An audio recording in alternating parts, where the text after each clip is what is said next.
Good morning, everyone. My name's Andrea, and I will be doing a brief case presentation. There you go. So initially, our patient presented as a stroke code. The page came in as adult stroke code, recess 3, here now. As we were heading to the ED, we took a look at the chart, and we noticed that this was a 72-year-old male, past medical history of intravascular diffuse large B-cell lymphoma that was diagnosed per bone marrow biopsy last March 2021, CAD with a bioprosthetic valve, hypertension, and diabetes.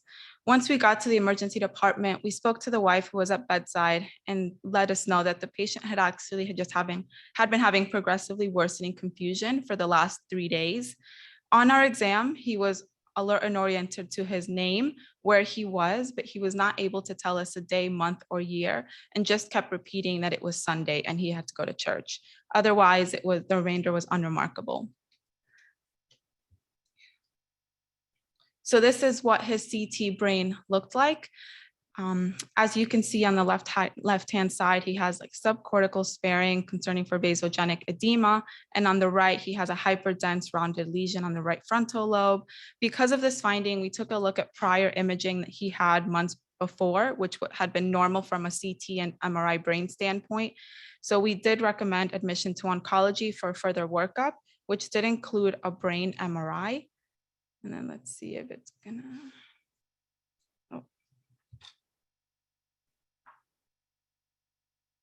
So this was like a video of the whole, but so this is as you can see, so flare, he does have hyperintensity with correlating diffusion restriction, as well as multiple abnormal enhancements of contrast in the right-hand side. And because of these findings and him having a previous normal brain imaging, we therefore were concerned that this was indeed malignancy, metastasis in the setting of his already known intravascular diffuse large B-cell lymphoma. So what is intravascular diffuse large B-cell lymphoma? It was first described by 2 German scientists in 1959. They called it angioendotheliomatosis proliferans systemicata, otherwise known to us as intravascular lymphoma. It is a subtype of the diffuse B-cell lymphoma, which accounts for about 1%. It usually has a prevalence in older patients with a median age of 70 years old, and it has no gender predilection. There are 2 variants of this primary intravascular B-cell lymphoma. The primary variant is known as a Western variant. It has 2 subtypes. The first one having CNS involvement with multiple heterogeneous symptoms, and the second subtype being an isolated cutaneous variant affecting young women, which usually has a better prognosis. For the second variant, it is a hemophagocytic syndrome leading to multi-organ failure and complications such as hypertension, nephritic syndrome, pancytopenia, autoimmune hemolytic anemia, DIC, and hepatosplenomegaly. So in regards to pathophysiology, you have selective growth of lymphoma cells within the lumina of small and medium-sized vessels with a predilection for the CNS and the skin. So this absence of marked lymphadenopathy and heterogeneous clinical presentation that you normally see for a lymphoma, this is what makes it usually difficult to diagnose accurately and timely, with about half of the cases sometimes being found post-mortem based on prior case reports. The pathophysiology for the intravascular selective growth is that you have a lack of a CD29, which is a beta-1 integrin, and a CD54, which is an ICAM, both of which are important for this transvascular lymphocyte migration, resulting in migratory arrest and intravascular accumulation. So in the central nervous system, the 3 most common presentations based on a meta-analysis of about 654 patients were dementia, cognitive decline, paralysis, paraplegia, seizures, and seizures were the top 3. There are tumor foci that may obstruct the arterial blood supply to the distal locations, therefore causing ischemia and being seen as like multifocal infarcts. However, this was not as common, surprisingly.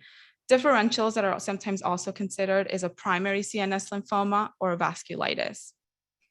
So for diagnosis and treatment, diagnosis usually involves biopsying the organ involved and is mandatory in order to establish the diagnosis.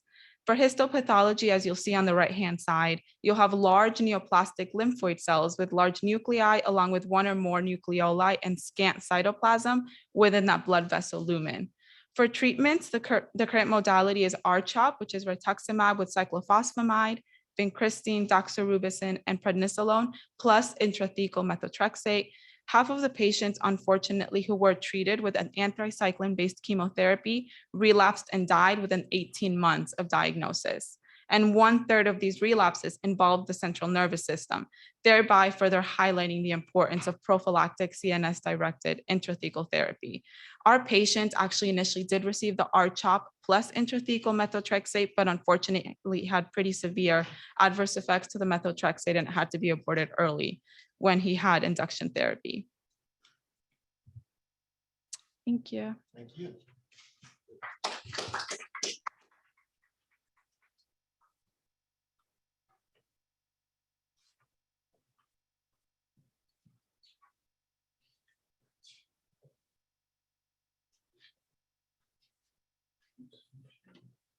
All right, everyone, thanks for coming. Can you guys hear me? Okay, I'll lean like this. There we go. All right.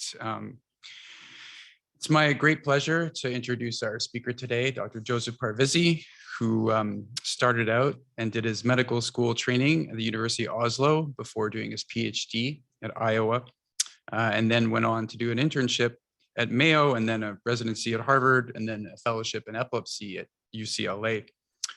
He then joined the neurology department at Stanford in 2007, which is where he's been ever since.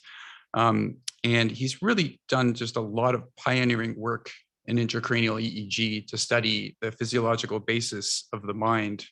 He's looked at perception and memory and cognition, and he really highlights what can be done with this direct access to the human brain for patients who have electrodes implanted for epilepsy monitoring.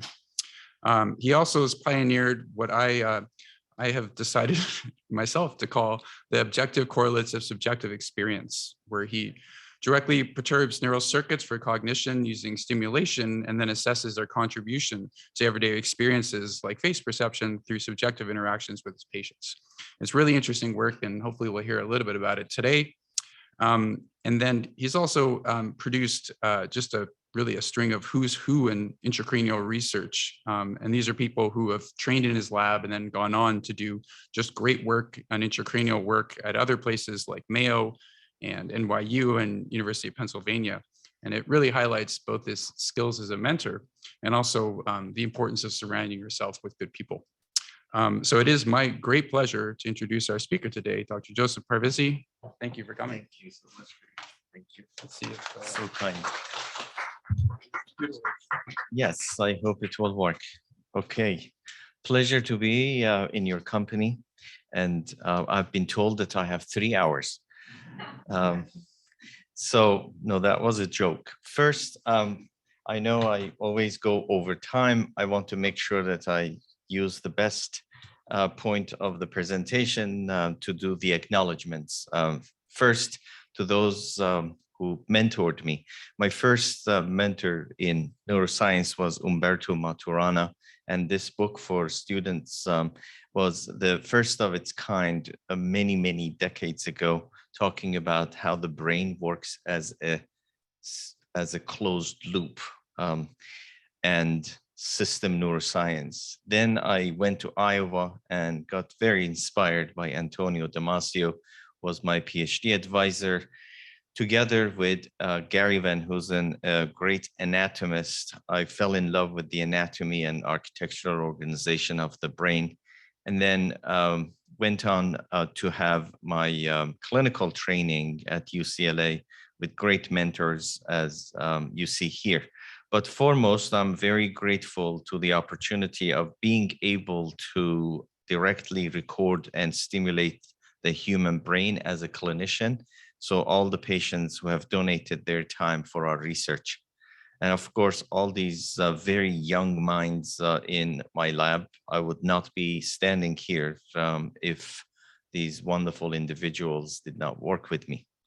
So today I'm going to give you an overview of how this method called intracranial EEG helps us understand the working of the large brain that we carry in our head. It is known to be, it's known as electrocorticography if you are spreading these grids or strips over the subdural space. That was the predominant method in the United States and North America. And then it's known SEEG or stereotactic EEG because you're using some sort of stereotaxy to get into where you want. That was the overwhelming method in Europe. Right now, we are all going towards this. So for students who want to have an like an overview of pros and cons, this is a paper I recommend. For neurologists in the hall, it's very important to know what this electrode is doing in terms of signals that it collects. So we have either electrocorticography or we have stereo EEG. These are not really depicted to real size. It's just for an illustration that stereo EEG goes this way, ECOG goes that way. And what I'm trying to tell you is that they are both eavesdropping on the chatter that's happening in this large forest. So in our method, we do not care about single neuron because we don't think one single neuron can do anything. The fact that you can see neuronal correlates to something, it means you're basically sampling from a large forest where most of the neurons are doing very similar thing.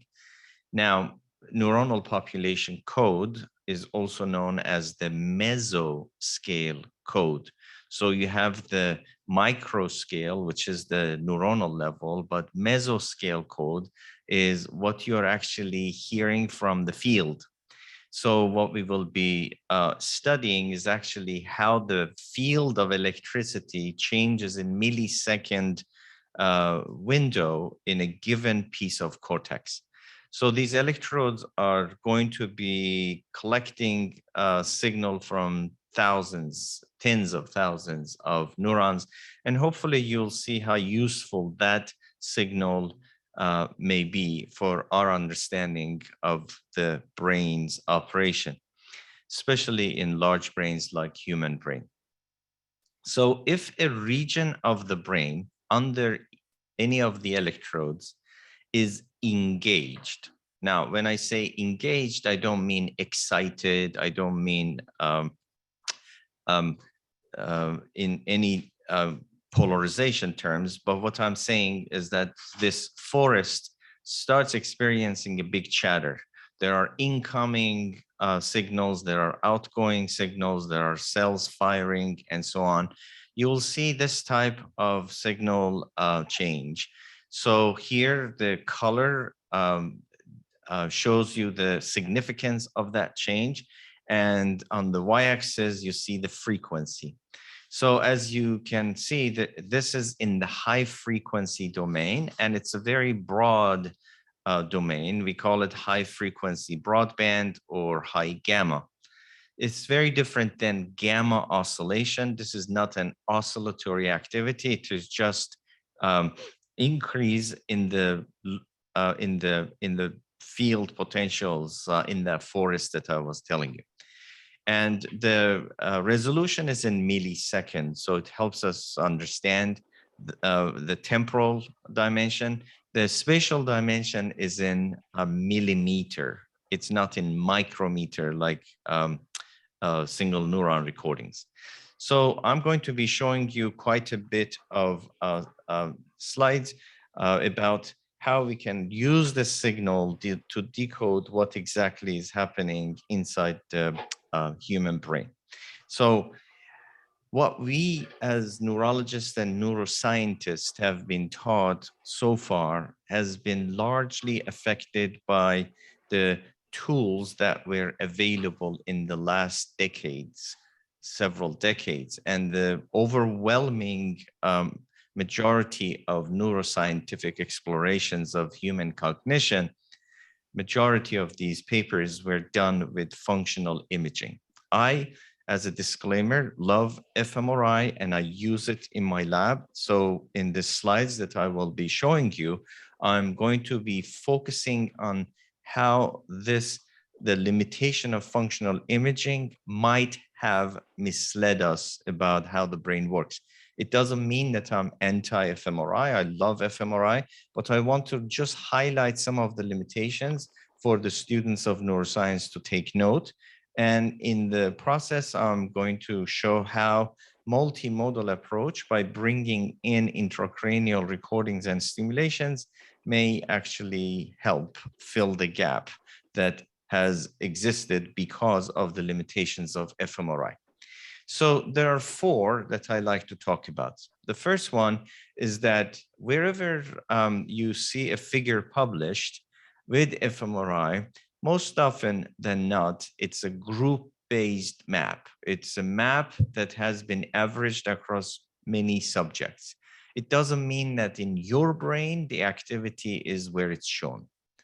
That's a problem because especially if you want to go to translational domain in clinical neurosciences, it's very hard to rely on group averaged data because I want to know where the hub is in my head so I can modulate it. So lack of individual validation is problem. And why is the reason for this is because most of the time the signal to noise ratio is so low that you can't actually get statistically significant finding at the individual level unless you do just resting stick and you do it multiple times, or you're studying just the primary sensory or motor areas. The rest of the brain where association cortices are often yield very low signal to noise ratio. The second problem that we have had is that we often see this map, we are assuming that all the dark areas over here are doing nothing during a given task. Well, it's because this map is a subtractive map. It is one condition of interest minus your control. So does that really mean that for a function X, I only need these? Well, that's the impression that we often get, which I will prove to be wrong. And then the third one, of course, is that you're taking a picture with 2000 millisecond resolution of a car that is driving in hundreds of millions of miles per hour kind of thing. So the temporal resolution is a problem. Here we need to understand the dynamics of brain activity in millisecond window. And of course, this is a correlative map. It's not a causal map. If you're seeing activation during certain condition, doesn't mean that if you go and take a knife and cut that region, this patient is going to lose that function. So this is just the correlative map. Now, all these four, let's go quickly one by one and then add a little bit of intracranial flavor to it. Hopefully that will make the point very clear. So think about lack of individual validation. So if you want to go from a universal map to a single subject map, things might shift, and it may shift actually by a centimeter or two, depending on your signal. Here's a nice example. So in the native space, if you see it, the bold signal may be somewhere. And if you transfer it to a group based, it means you're transferring from my head space to a universal atlas space, be it Telerac space or MNI space. Often it shifts. So warping is an issue. Why is that important and why should we care? Let me give you one example. It's great that for several decades, we have gotten the large scale views of the brain. But what I'm saying is that I love fMRI, but it has to be supplemented with other methods. And now you see, if we want to go in the future and do something in the brain to understand the mechanisms or to modulate a certain network, we need to understand this millimeter spatial architectural organization. Jennifer was a medical student working with me. Now she is an assistant professor of neurology. Here's what she found. When subjects are looking at numeral or processing mathematical equations, often in the ventral temporal cortex, not in the fusiform gyrus, but in the inferior temporal gyrus, right lateral to fusiform. So here is your face form area. Here is your word form area on the left side. And then on the right side, right as you pass the valley, there's a nice population of neurons that love processing numerals. So when you show letters versus false font, you don't see that much of activation. Okay, this is a group-based average. Now you're looking at a group of subjects like you see in fMRI. Now this is single subject level data, and this is for the bioengineers in the audience to take note. In terms of functional organization, like in a single individual brain, if you put high density grid, these are about 2 millimeter edge to edge, you see that you get preferential responses to numerals here in electrode NFA, which is this one. And in another task, when you are showing math versus memory sentences, you see that that NFA electrode really loves the math condition, but doesn't care about the written lexical words that are for the memory condition.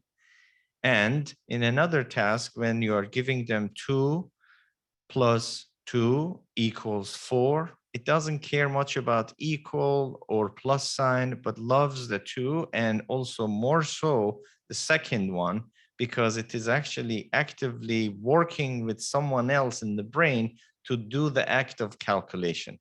For neurologists in the audience, this is actually where you get lesions or genetically some sort of underdeveloped cortex in patients with dyslexia.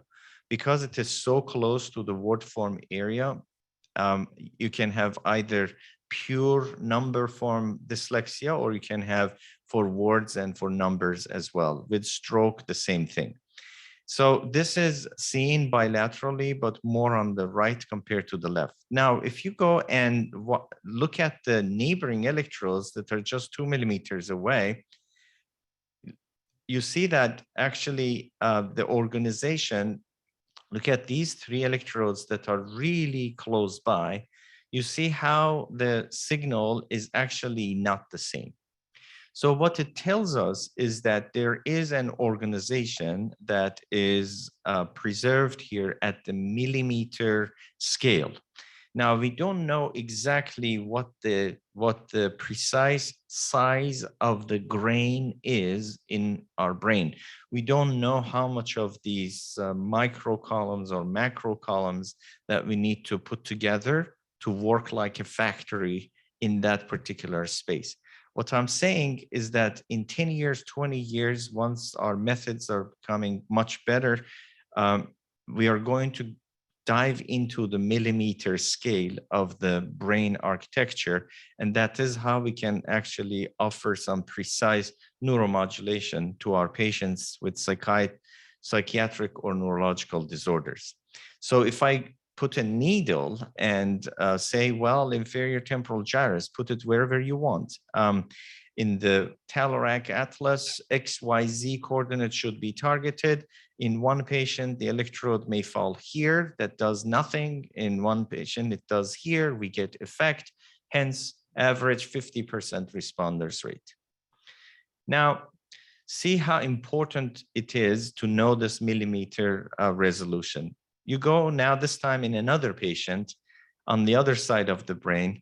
In this particular patient, you see it has moved slightly anteriorly. It is right there. That's the one that is really responding very, very strongly for numbers. Now you go to the computer and say, this is for people who are skeptical about resting state fMRIs. Take a look at this. It shows validity of resting state intrinsic connectivity with a different method than imaging. So you go and take a computer and say, hey, go and take this electrode as your seed and take the raw voltage as is, find the envelope of the high frequency. So only go and filter the cream, or take spoon and take the cream out from the milk. That's the high frequency top of the cream type of activity. Take that one and now apply a low pass filter, meaning only show me slow fluctuations of that filtered activity. Then you see this black line. So the black line is a time series showing how this high frequency in this forest of neurons and dendrites is fluctuating. You're looking at low frequency fluctuations below 1 hertz. Your recording never reached that low. You're not recording, let's say, 0 hertz to 200 hertz.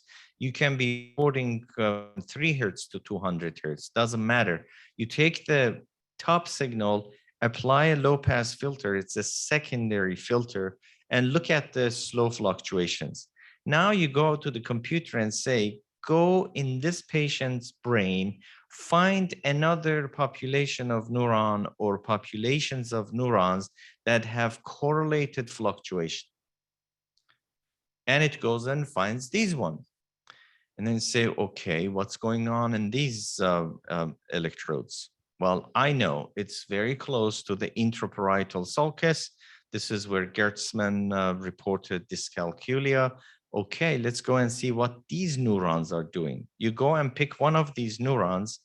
This is a work by Muhammed Dasturdi and Muge Özker, who came from Turkey.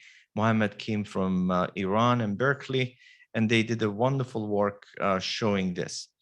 They looked at that region of the brain in 3 subjects and found that the electrodes actually that are connected with the inferior temporal gyrus are very active when we are doing math. Very active in such a way that the D prime, you can see how dissociable it is. But because you have such a good signal to noise, now they said, we are going to decode what this region is doing.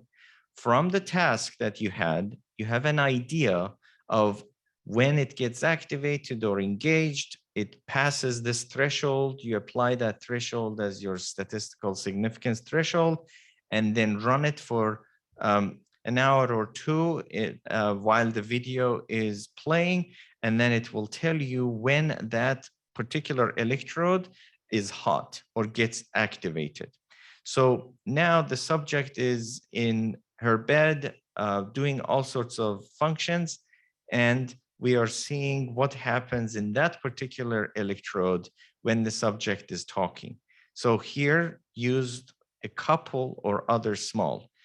Now she's holding the phone, she's grasping, she's talking, she's saccading, she's languaging, she's hearing. That particular electrode doesn't care. The only time that electrode is going to be engaged is when this patient utters a word or 2 that has numerosity to it, either in magnitude or in space or in time, and you will see.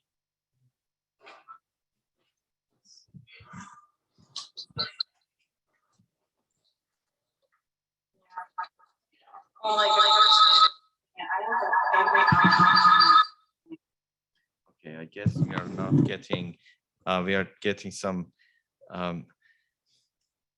issues here. Let's see. Once in the morning and then once in the afternoon. Now, I didn't hear anything, but I saw an activation. This is the very, very rudimentary way of reading somebody's mind. So that person on the phone, or she, one of them either was talking or thinking about numerosity, and this area got activated with more than 90% confidence. One can say that. Now, see one more example, and then we move on. So here she's talking about all sorts of stuff. Did Jeff tell you he saw 10 to 15-minute seizure. They recorded one. That's the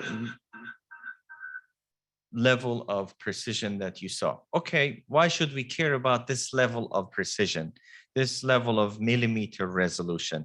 Well, here I'm going to show you one more example, and this has to do with the question of neuromodulation. In two patients, we have electrodes in the anterior cingulate cortex. You see in this brain is looking different than this brain. And if you move them into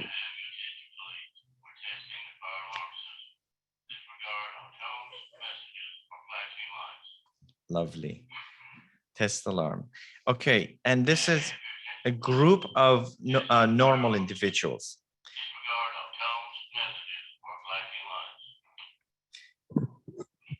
So if you stimulate this particular region in the brain and only that region, if you go 1 centimeter away, you don't get the signal. Even 5 millimeter away, you don't get this response.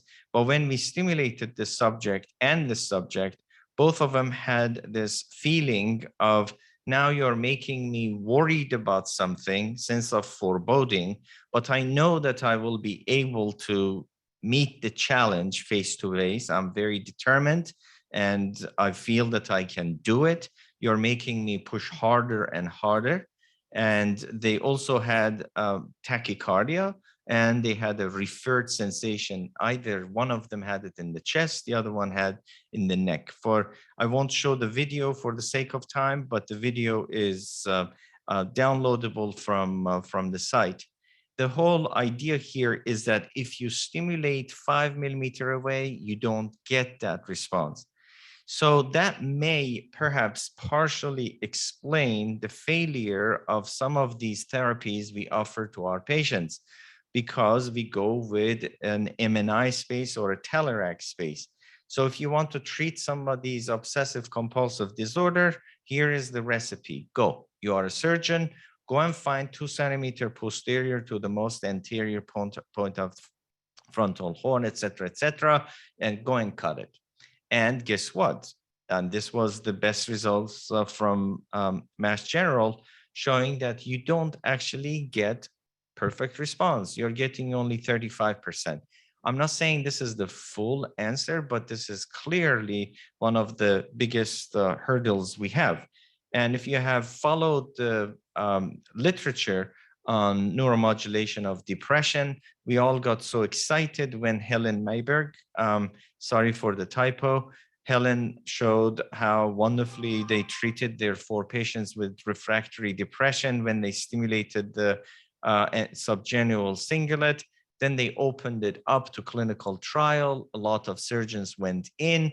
They had this Telerac or stereotactic basically recipe, go XYZ and stimulate, and trial failed because you got response in some, you didn't get response in others.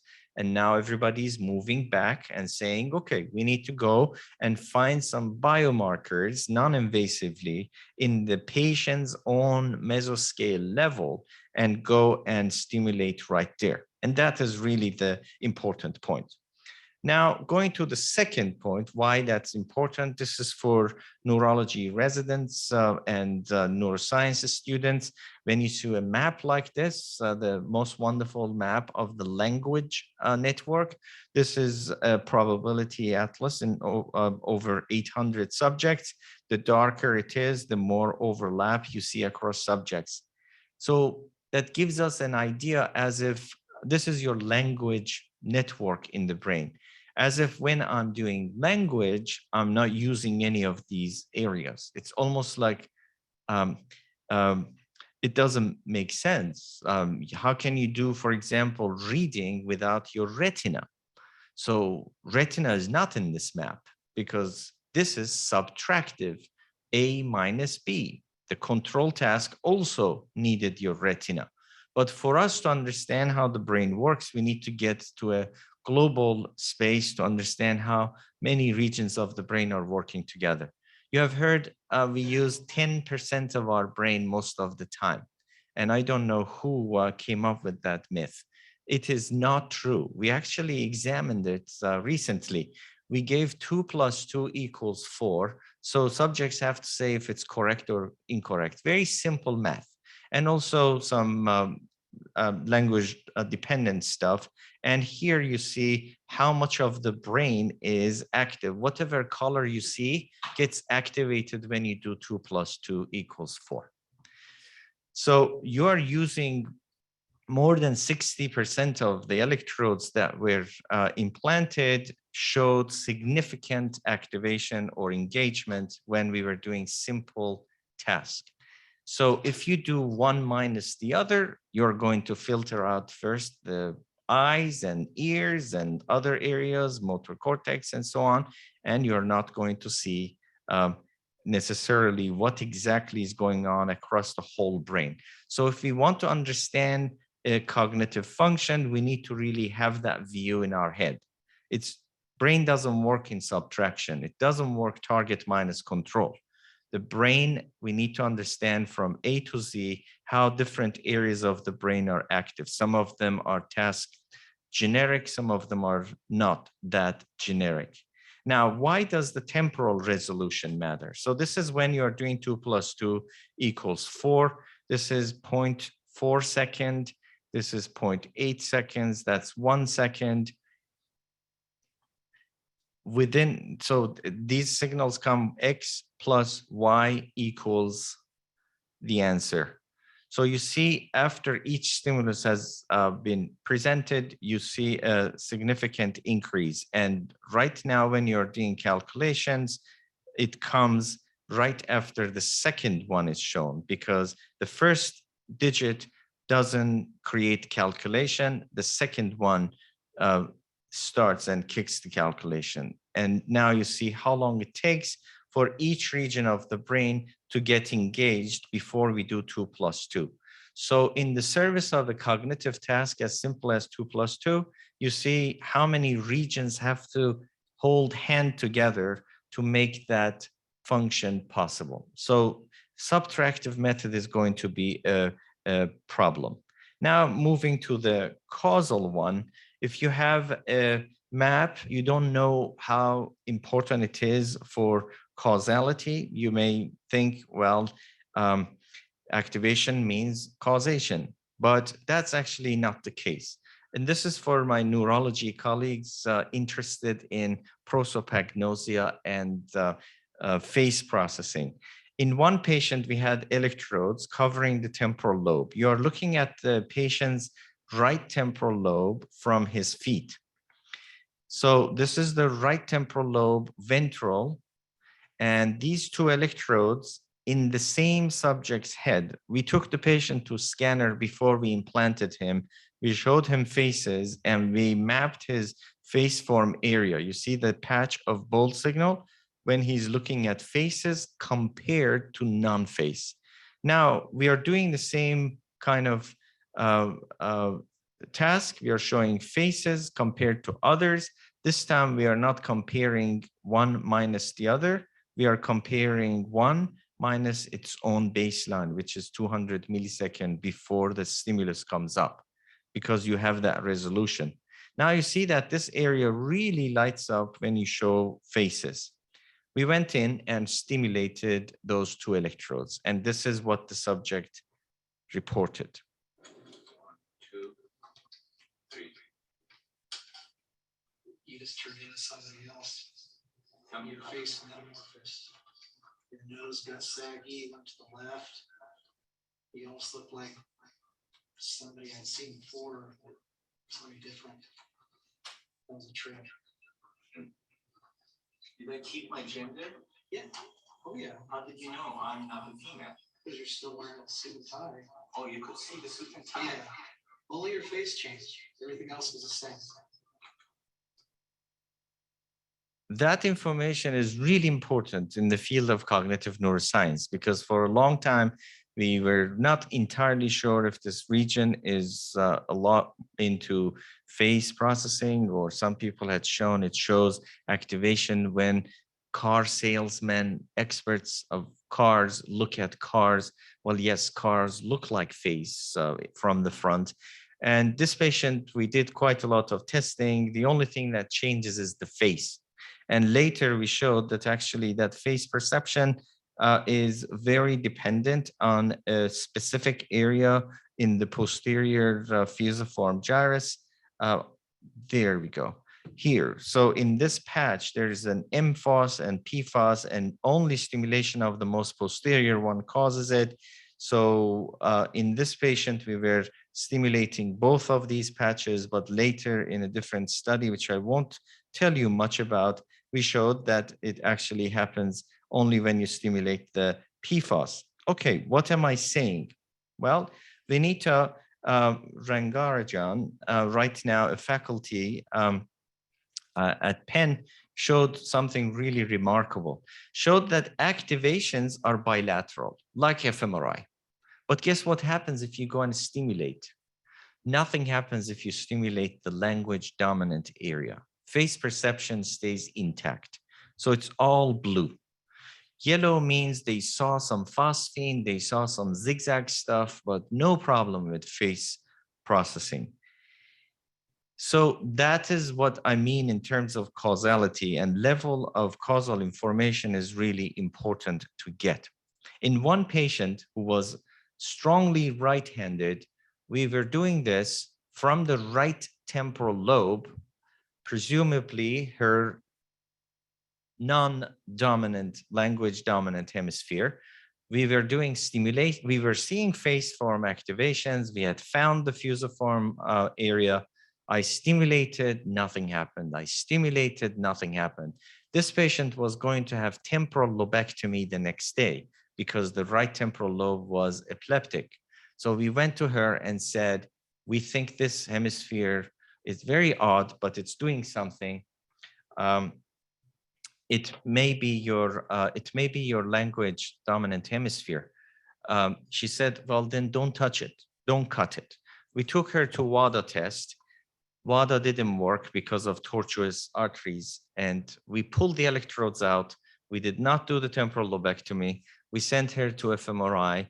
Lo and behold, right temporal lobe was very dominant for language, even though she's 100% right-handed. So that is why causal level, individual level information is going to be a lot more helpful. Lastly, I will finish by highlighting the importance of this field because we want to really understand the human brain. I'm not saying that everybody should study human brain, but what I'm trying to say here is that human brain is not the same as rodent brain. And there are many differences between large brains such as human brain. And if you really want to understand the system level, you need to be at the size of a large brain like the human one. One example, we all have heard about sham rage. If you stimulate rodent or cat's hypothalamus, what happens is that not always, and it's not as simple as what I'm saying, but often they start attacking their cage mate. And this has been known as sham rage. Now, we had one patient who was implanted with hypothalamic electrodes. When we stimulated, see what the subject reported. There is no sham rage, but there is shame. There is anxiety and depression, sadness, fear, shame, and no guilt. Ah.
And then we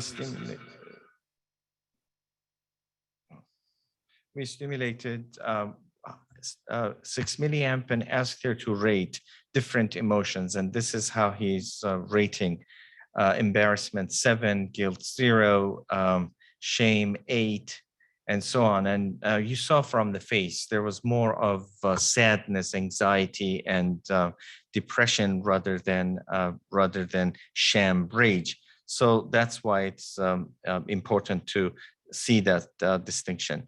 How much more time do we have? You guys finish before 9? Okay, I was told by the boss that I can take another hour.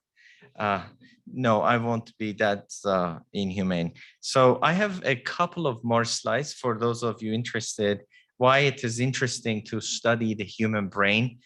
This is for the young neurology residents wanting to know whether there is anything in there for them with human research.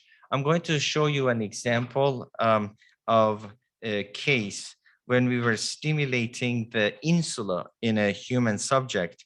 You can actually do just one trial, and these subjects report very reliably what is going on in their conscious space. Jennifer did a great work mapping the stimulation effect and the dose response. It's very interesting. Every time when we inject electricity in the human brain, we do some sort of, we change certain functions, but it's often very dose dependent. Dose meaning how much electrical charge that was injected. In this particular case, watch what the patient's saying. So first, a very short pulse.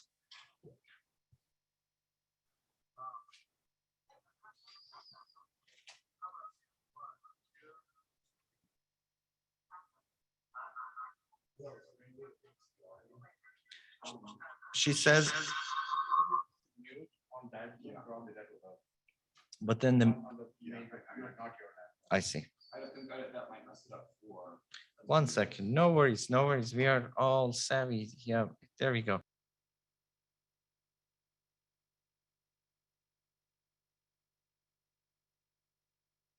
So I can just tell you what the patient was reporting.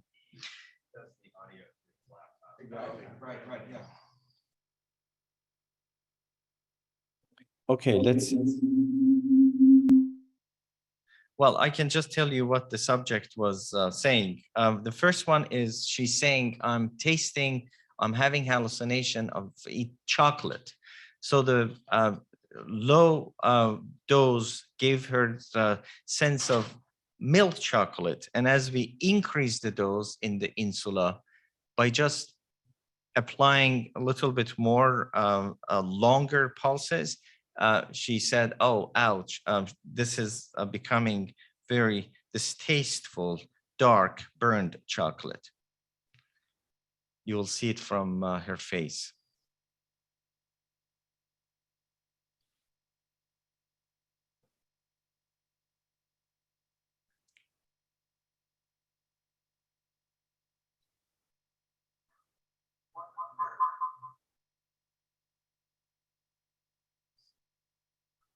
How about now?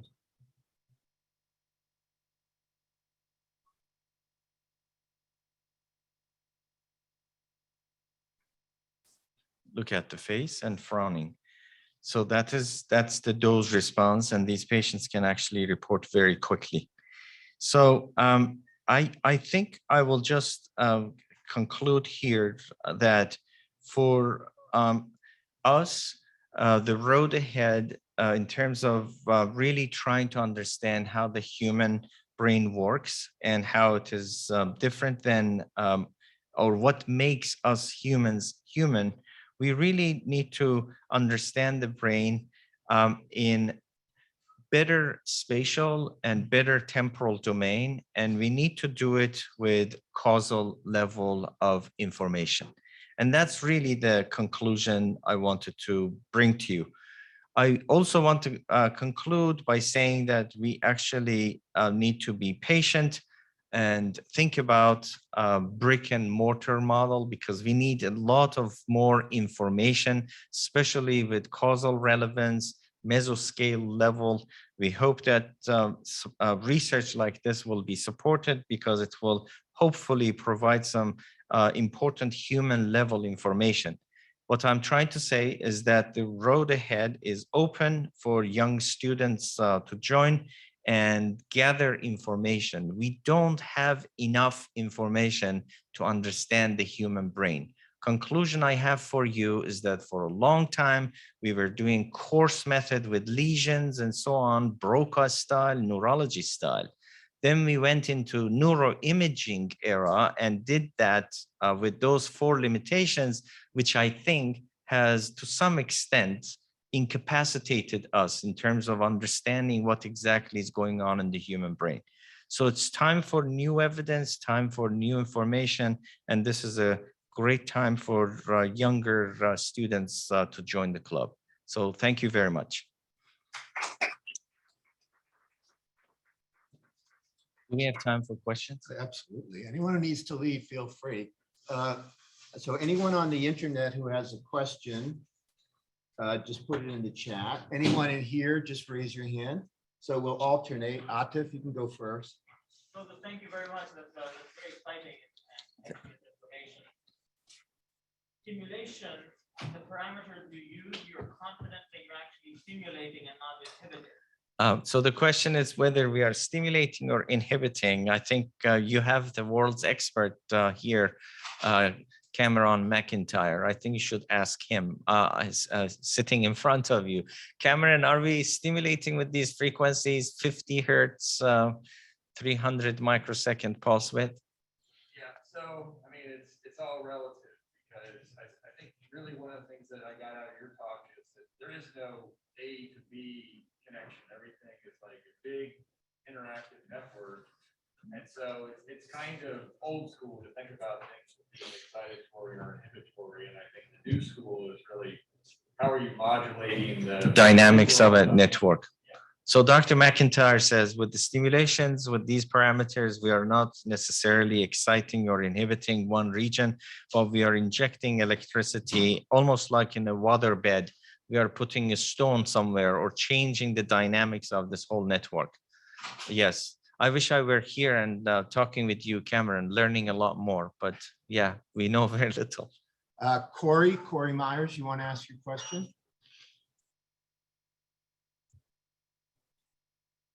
Corey can't hear. All right.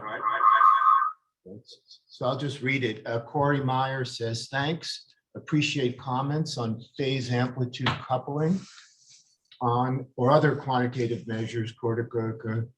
What's next on the horizon? Corey wants to know. Oh gosh, We all want to know. Depends what you mean with horizon. If you mean, so yes, there are many ways of really trying to decode how this global network space is operating. There are multiple measures like, as you mentioned, Corey, phase, it's very important. I invite you to see a paper that is hopefully going to come out soon in terms of how phase information is really helping us understand how different regions are working together. Okay, Thank you. Okay, so I have a question. So I'm getting old, so it's hard to be sure, but let's say 5 years ago, grandmother cells were the rage, that there was a Bill Clinton neuron somewhere in your temporal lobe. Right. I mean, we all knew that if they zap that neuron, you still would remember who Bill Clinton was. Right. Like, what the hell was going on with that? Right, right. No, you're referring to a wonderful work that Itzhak Fried and his lab did with Jennifer Aniston cells Yeah, and so just on. Could you explain to the audience what they're talking about? Oh, okay. So what they found was that if you record from entorhinal cortex, there are certain neurons that respond very selectively to certain people's ideas, voices, pictures.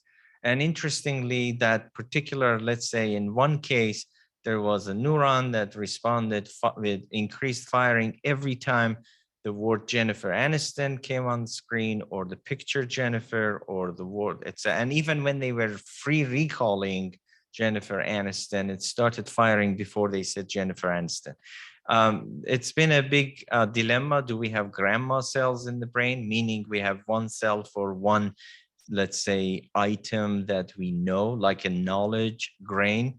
No, I think that what they were just basically reporting was, as they say themselves, it wasn't really the grandma or a Jennifer Aniston cell per se, but it was showing how the functions are so selectively organized that these neurons are tuned to represent or to get engaged when a certain element of knowledge was being processed in the brain. Again, one single neuron is not going to really help us understand how the brain really processes Jennifer Aniston's concept. So, and that particular neuron was not alone. Most likely tens of thousands of neurons may be doing the same thing, maybe in the same area and other areas and so on. But that was a very fascinating discoveries that confused everybody. Okay, so one last question from Felix. Felix, do you want to ask your question? Yes, so that was a fascinating presentation. I just wanted to know what you predict or you think are in the works in terms of technological tools to help improve spatial resolution of recording and analysis. Well, you know, for a long time, by the way, when EEG was coming to the United States, do you know what Penfield said about EEG? Who said? Penfield. Yeah. Said it's a Flash in the pan. completely useless method, not to be trusted. That's why he always did electrical stimulation. Part of the reason was because he did not have computational power to go beyond alpha rhythm. And by the way, if you are in the delta, theta, alpha, you don't understand the brain as much. So we are exactly at that stage right now. Yesterday, I was visiting Professor Viventi's lab, and it's so amazing that you guys are leading the world in terms of neuroengineering. We need to go into mesoscale level, but we can't just do it by having, let's say, the idea and ambition of recording more. We need to also have computational mathematical skills and also hardware that allows us to process that much of information. I think the future is to go more and more granular. And I hope that's the take-home message that I try to bring to your attention. All right, well, thank you so much, Joseph. Thank you. Thanks a lot. Thank you very much. Thank you, sir. Thank you. Thank you. Do you have a department pin? I would love to have one. Yes, they gave me yesterday. Yes. They gave you a pin? I think that was a you have a department pin? pin, right? Well, I would like to have one, especially from the hands of the boss.